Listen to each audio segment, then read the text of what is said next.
Britain में corona virus का एक और नया वेरिएंट मिला है जो पिछले नए वेरिएंट से कहीं ज़्यादा खतरनाक है। ब्रिटेन के स्वास्थ्य मंत्री मैट हैनकॉक ने बुधवार को बताया कि नए वेरिएंट वाले कोरोना वायरस के 2 मामले सामने आए हैं। कोरोना वायरस का ये नया वेरिएंट सबसे पहले दक्षिण अफ्रीका में मिला है। ब्रिटेन में जिन 2 लोगों के इससे संक्रमित होने की पुष्टि हुई है वो हाल ही में दक्षिण अफ्रीका की यात्रा पर गए थे। मैट हैनकॉक के मुताबिक दक्षिण अफ्रीका में मिला ये नया वेरिएंट ब्रिटेन में मिले नए वेरिएंट से भी ज़्यादा तेज़ी से फैलने वाला और ज़्यादा म्यूटेटेड है। उन्होंने इस वेरिएंट के प्रसार को बेहद चिंताजनक बताया।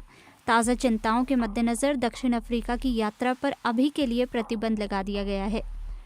इसके अलावा पिछले 15 दिनों में दक्षिण अफ्रीका से लौटे या उनके संपर्क में आए लोगों को तुरंत क्वारंटीन होने के निर्देश दिए गए हैं। कोरोना वायरस का ये नया वेरिएंट दक्षिण अफ्रीका में भी गंभीर चिंता का विषय बन गया है।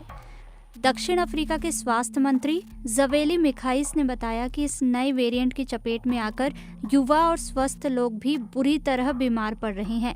उन्होंने कहा कि देश उस मुश्किल दौर से नहीं गुजर सकता जिससे एड्स महामारी के शुरुआती दिनों में गुजरा था।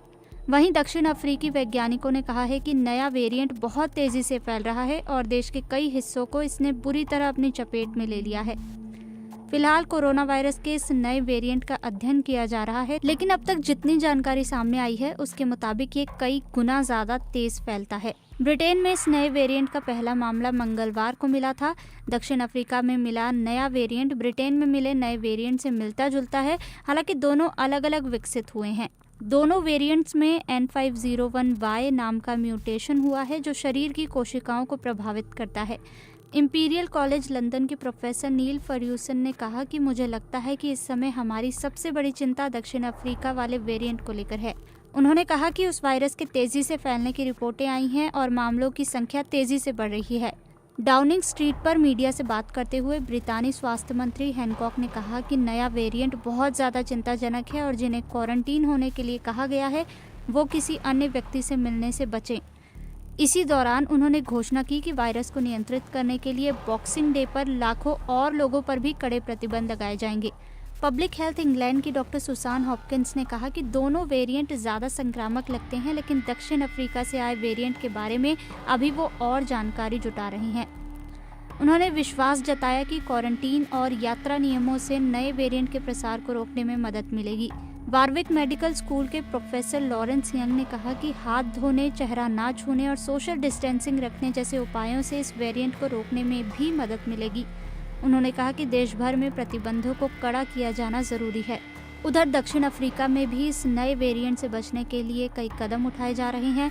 सरकार ने त्योहार के मौसम को देखते हुए प्रतिबंध सख्त कर दिए हैं। साथ ही पश्चिमी केप प्रांत के लोकप्रिय गार्डन रूट के साथ लगने वाली तमाम बीच को बंद कर दिया गया है।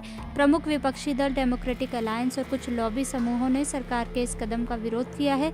उन्होंने इस फैसले को अदालतों में ये कहते हुए चुनौती दी कि बीच बंद करने से छोटे कारोबारों पर बहुत बुरा असर पड़ेगा, लेकिन जजों ने प्रतिबंधों को बरकरार रखते हुए कहा कि जनता के स्वास्थ्य की रक्षा करना सरकार का कर्तव्य है।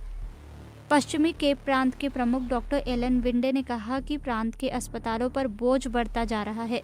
प्रांत में पहली लहर के मुकाबले इस बार कोविड-19 के ज़्यादा मामले सामने आ रहे हैं।